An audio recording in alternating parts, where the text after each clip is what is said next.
Kreu i SPAK Klodian Braho dhe dy prokurorët Dritan Prençi dhe Dorina Bejko mbrojtën në Këshillin e Mandateve kërkesën e tyre për heqjen e imunitetit të deputetes Belinda Balluku.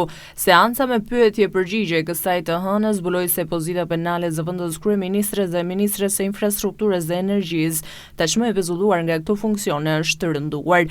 Kjo u pa gjatë përgjigjeve që vetë kreu i SPAK dha ndaj pyetjeve të deputetëve të majorancës, duke përdorur një gjuhë të kujdesshme për të mos zbuluar detaje nga hetimi para deputetëve. Braho tha se situata penale e Belinda Ballukut është rënduar. Ai nuk përmendi akuza të reja, por duke u referuar kërkesës fillestare për heqjen e imunitetit të saj, Balluku është marrë pa ndehur për shkelje të barazisë në tendera në 2 raste, teksa është nën hetim për të njëjtën vepër penale në 7 raste të tjera, që do të thotë përsëritje veprës penale në 9 raste.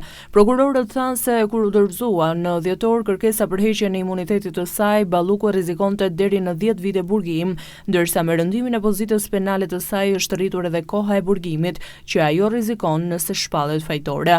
SPAK tha se pezullimi nga detyra i Ballukut nuk heq rrezikun që ajo të prish provat. Prokurorët thanë se Balluku ka kërcënuar dëshmitar, por edhe të pandehur të tjerë në dosjen e saj. Prokurorët thanë se nuk kanë sekuestruar të gjitha provat e nevojshme në këtë hetim, teksa sollën si shembull precedentin e Berishës për të argumentuar se arrestimi i mundshëm i Ballukut nuk do të thotë humbje të mandatit të deputetit për të.